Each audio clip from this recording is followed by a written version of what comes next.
Hello everybody and welcome to what I'm hoping to make an ongoing series on the channel over here. So this is a completely original idea. Obviously, I did not get inspiration from Super GT's karting videos or David Perel or anybody else on YouTube. this is my original idea. So just to give you an idea about what the whole situation here is, so this is what the Dubai Kartdrome calls the Ironman Session, which they do every Wednesday. So it's basically an endurance race in a sense of 1 hour. So you get in a cart, you make your payment, you get in a cart, and you drive for a whole hour. This is my first time trying something like this, something like driving for more than half an hour, and I think I've done well, not completely bad, but at the same time not really well. I mean, there is definitely a lot of room for improvement. This night we had a lot of the fast drivers. To anybody who's watching from Dubai, you'd know who I'm talking about, obviously, because you've probably been in this session. So we start first with the 2 familiarization laps, where we get used to the new layout.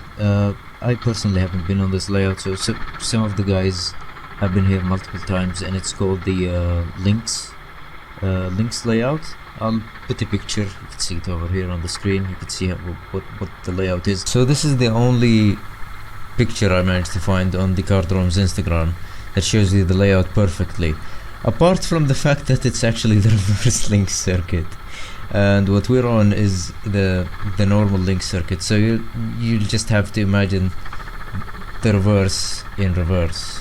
Now we're coming up to one of my most favorite bits of this layout, which is right after this hairpin, is where we start accelerating on the longest straight the circuit can possibly offer on any layout ever.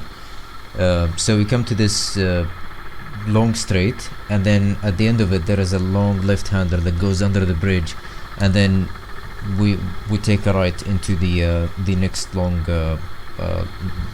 right-hander or straight or whatever you want to call it.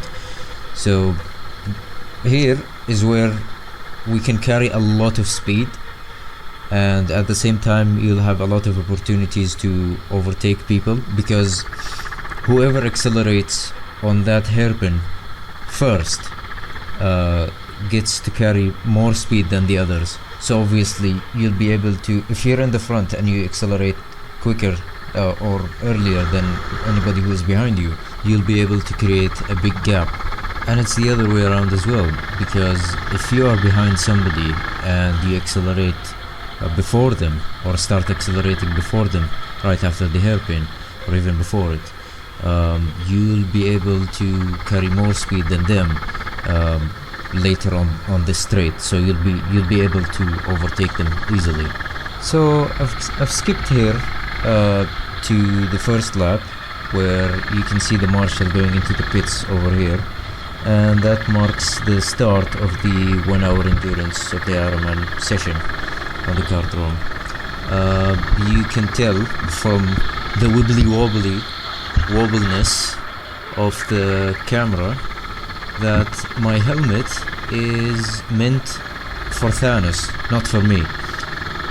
They gave me a helmet that is I think it's twice the size of what my head is supposed to be, which is just being a little bit too generous. So after a couple of laps, I decided to just go back to the pits and change the helmet.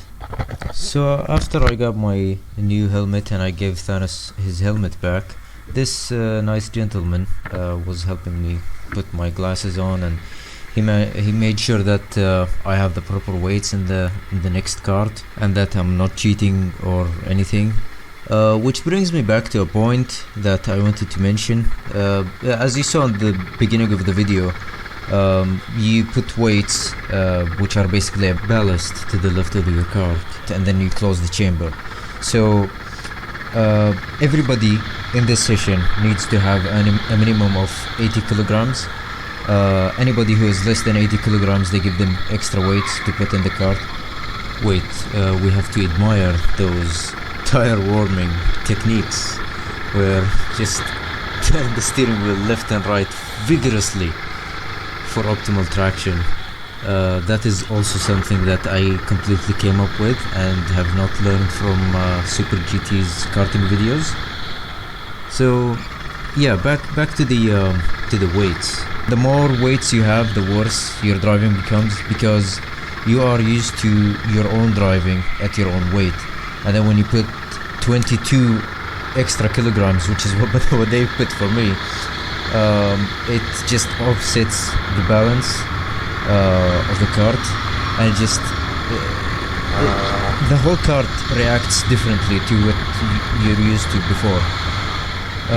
Now, since this is a new cart, the tires were extremely cold, and this session opened my eyes towards this, because I never expected that cold tires won't be that much of a hassle, but cold tires affect your driving immensely, because with cold tires it's easier to understeer and it's easier to oversteer.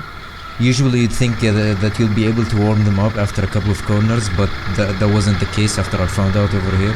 I needed to go for 2 or 3 more laps to warm up the tires for them to be actually usable, for me to be able to use my normal racing line. So here I'm about to show you an example. Over here we'll start accelerating after this after this hairpin into this long straight and then long left-hander, where we can carry as much speed as we can. And I try to do that, but this guy is over here. I'm trying to give him some space, and then you see all of this is just catastrophic understeer. It's not me just shearing away. It's just the tires are so cold that they give up. They just give up. Alright, so after a couple of laps, I managed to warm up my tires and get them to optimal temperature using my amazing tire warming techniques. And then I started to catch up and got used to the layout first of all, and then managed to catch up to this guy ahead, where we managed to have really nice battles and lines together, as you can see over here. He's quite fast, but after I got used to the track, he was just a tiny bit slower than me, and you'll see what I mean in a bit, because you see that he's pulling away, but then on the corners I catch up to him over here. So this is where chaos starts to unravel. So me and him, we're both coming towards this corner, and I just tap him a little bit. I don't know what happens over there. He oversteered, and then he just decided to go off into the shadow realm. And that marked the beginning of my flying lap, which is the fastest lap of the day for me. I was just mumbling to myself, thinking that I actually sent him. But if you look back to the video, I didn't. I just tapped him, and then he recovered, and then he chose to go there. The only thing that comes to my mind is that he probably thought that was the pit entry, and that's why he went there. But anyways, I managed to carry a lot of speed, and then I start braking over here, get on the red zone. There are no track limits for today, and accelerate as fast as I can, look for the beginning of the curb and start braking, go on the inside, and then over here I should be able to cut more of the curb than I just did over there. And essentially I think that's the optimal way of taking that corner. That's the fastest way. That's what I think. And then over here you just have to take it smooth instead of just going narrow, because you're just gonna lose a lot of momentum. Over here, what I found the best for me was to make the car slide just a little bit, but in a controllable manner. And that marks my fastest time for the day, which was 1:15.7, which isn't isn't the best, but I think it's not bad at the same time. There is still a lot of room for improvement, as the fastest lap time of the day was 1:12.3.4, something like that. So I'm about 3 seconds off. But I think with more practice and more sessions, I'll be able to catch up to that bit by bit. I need to gain more weight as well, because 22 kilograms on the left side of the cart is just not helping at all.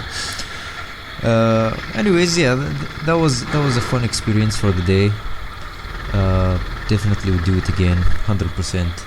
Looking forward for the next session. I'll try to make more and more of these karting videos, because I enjoy making them, and I hope you do as well. If you've got any questions, you want to leave any feedback, just leave it in the comments. You think I'm a shitty driver, you could just say that in the comments. You think I'm the next Ayrton Senna, which I highly doubt, you can mention that in the comments as well, and start fighting with the guys that think that I'm a shitty driver. Anyways, I'll be off, and I'll see you all in the next one.